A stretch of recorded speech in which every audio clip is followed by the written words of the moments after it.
Hey, soldiers, we got another case of alleged fraud in the financial industry. This one's not on the level of like a Sam Bankman-Fried FTX. However, the organization that the alleged crime was perpetrated on, that's the interesting piece here, was JP Morgan. JP Morgan's a leading bank in the United States of America. Jamie Dimon, I mean, this is a guy that they've talked about could be president of the United States. He's the CEO. So the reason why we're covering this is because we want to talk about due diligence, and we want to actually kind of keep our eye on the banks these days, because they're doing some things that are, not confidence inspiring, right? And don't forget, Lehman Brothers was huge. Bear Stearns, Washington Mutual, these are banks that you don't hear about anymore, although Bear Stearns merged with Bank of America. In any event, they had a lot of trouble, and they were huge. They weren't SVB Bank, okay? They weren't Signature Bank. They were larger than that. So we got to keep our eyes on the banks. We got to ask ourselves the question, what the hell was JP Morgan thinking in terms of its due diligence or lack thereof?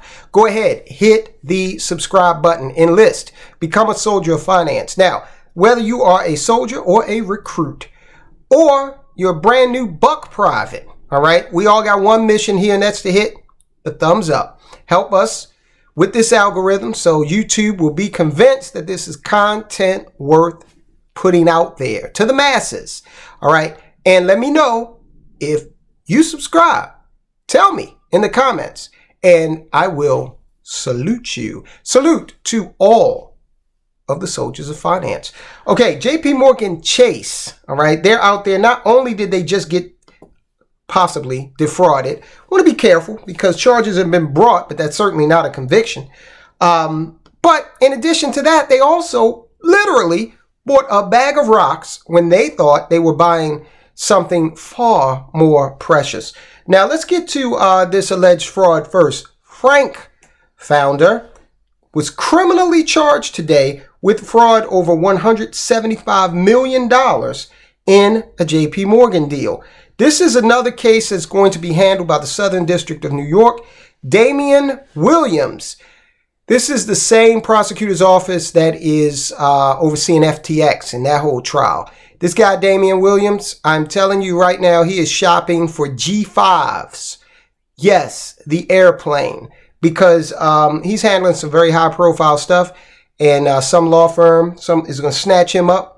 He's going to do probably about one day of work, he can come into the office once a month, play golf for the remainder of the time, and just be a rainmaker. Okay, this is what I predict for that guy, because he is number one with a bullet as long as he can convict. Okay, so he still got to do that. So Frank, this was this whole, idea of this young lady, Charlie Javis. She came up with the idea to have a service that catered. She called it the Amazon of student loans. The Justice Department on Tuesday criminally charged Charlie Javis, founder of college financial planning platform Frank, with defrauding none other than JP Morgan Chase out of $175 million. She robbed the bank. Basically, that's the allegation, at least. Javis, 31, is accused of falsely and dramatically inflating the number of customers Frank actually had in a scheme to fraudulently induce the bank to acquire the startup in 2021. Federal prosecutors in Manhattan said she stood to gain more than $45 million from the alleged deception. So she was prepared to be a very, very wealthy young lady. Now, the shame of it is, just like Sam Bankman-Fried, had a good idea that was perfectly legal in the beginning. But greed came into play. And now probably going to get a lot of that seized if they convict. And even if they don't, she's going to spend a lot on legal fees either way. This one-time rising tech star who was once named as one of Forbes 30 under 30. Forbes has got such a track record. Remember, they said, that's the same magazine as, was it Forbes or Fortune, that said that Sam Bankman-Fried was the next Warren Buffett. The young lady, Miss Javis, was arrested Monday night in New Jersey and is expected in Manhattan federal court on Tuesday morning. That would have been this morning. So she had to spend the evening in jail. She faces 4 counts. They are 1 count of conspiracy to commit bank fraud and wire fraud, 1 count of wire fraud affecting a financial institution, 1 count of bank fraud, and 1 count of securities fraud. 3 of the charges each carry a maximum sentence of 30 years in prison. The arrest should warn entrepreneurs who lie to advance their businesses that their lies will catch up to them, said this office, this office will hold them accountable for putting their greed above the law. That's a quote from Damian Williams, the lead prosecutor, the head of that office up there in Manhattan. The Securities and Exchange Commission on Tuesday also sued Javis for fraud in connection with the alleged scheme. All right, so she's getting hit every which way, which is what the feds do when they come in. They got a lot of departments. And when you commit some kind of financial fraud, touches a lot of different components. Hey guys, I wouldn't be surprised if the IRS came knocking. Also, I'm sure they're looking into it. JP Morgan did not immediately respond to a request for comment. I bet they didn't, because they're embarrassed. The bank's CEO, Jamie Dimon, in January called the acquisition of Frank a huge mistake. Yeah, I'll say. Definitely a mistake.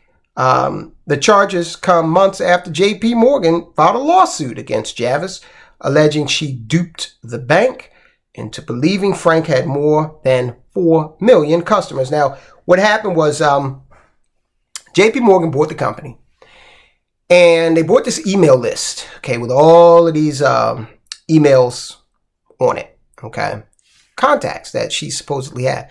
This was a sophisticated fraud, allegedly, because they actually sat down and meticulously did things like create false email addresses. JP Morgan sent out 400,000 emails. And I bet you they thought, we have really hit the jackpot. We just paid her $175 million. We're going to turn this thing into, $1 billion empire. And then guess what? Emails started to be returned. 70% of those emails bounced back. Now, we do constant contact here, and we don't have anywhere approaching 400,000 contacts on our email list. And, we get bounced back. I think we get, because these are all clients that we've dealt with, so they know who we are. But we get maybe about a 15% bounce rate, okay? 70%. Wow. Just absolutely unheard of. In fact, I think if you got a 70% bounce back rate with constant contact, I think they contact you and say, hey, guy, did you legitimately come upon these emails? Or is this a spam operation? Or what are you doing? Javis in February filed a counterclaim. Now, this is going to be part of her defense. She's saying that it was implausible that JP Morgan was led to believe Frank had 4.25 million registered users when its website, Frank's website, publicly claimed the company had helped more than 350,000 people access financial aid. Okay, so she's saying, how could you have thought, if you read the website, if you did your due diligence, JP Morgan, how could you have thought we had more than 350,000 people? Maybe because we got 1 million email addresses?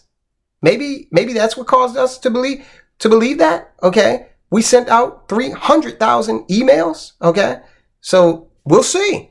Now, look, JP Morgan, not to be outdone by Miss Javis, okay? JP Morgan itself recently thought it purchased $1.3 million worth of the metal nickel, but when they got it, turned out to be a bag of stones. How can this bank, some people need to be fired, okay, quite frankly, because some due diligence is not happening over there. And I'm sure JP Morgan. Yeah, I'm sure JP Morgan is rolling in his grave. But I'm also sure that Jamie Dimon is not very happy either. JP Morgan Chase received a bag of stones instead of the nickel it ordered in a surprising mix-up last week at a warehouse in Rotterdam, a Dutch port city. Oh, it's just a mix-up. Yeah, somebody else was going to buy the rocks, okay? And it was just a shell game, a mix-up. It isn't clear if this is due to an accident, theft, or fraud. The case, which was discovered by the London Metals Exchange last week, highlighted the risk of commodity trading, but it isn't actually the first time a cargo handler's had such a rude surprise. This all should say to you guys, don't even be afraid to ask questions. Do all your due diligence. I know some of you are ordering gold from different places and you want to make sure, hey, no question is too stupid or too forward. Ask it. Hold people accountable. Make sure you don't end up with a box of rocks as opposed to, whatever asset you thought you were buying. All right. Swiss trader Mercuria Energy ran into a similar situation as it received spray-painted rocks instead of the $36 million worth of copper it had ordered. Bloomberg reported that in March 2021. Mercuria filed a report for theft and fraud. I bet they did. That's a lot of money. If it had been Tony Soprano, he wouldn't have filed a report of theft and fraud. There was a line in a movie that I love. I love this movie. It's called A Rage in Harlem. Gregory Hines, Forrest Whitaker, Robin Givens, and Robin Taketh Away, if you let Mike Tyson tell it. Great movie, though.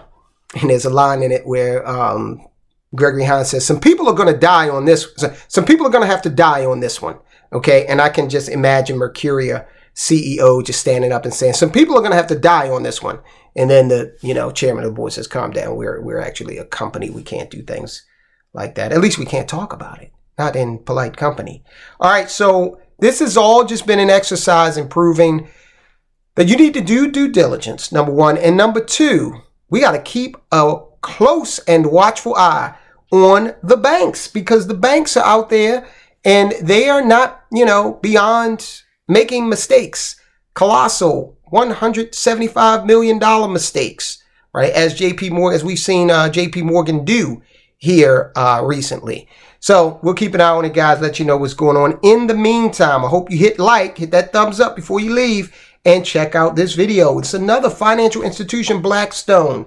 They have halted withdrawals on one of their most popular funds used by the wealthy. Why have they done that? Check out the report and find out. Guys, I'll talk to you soon.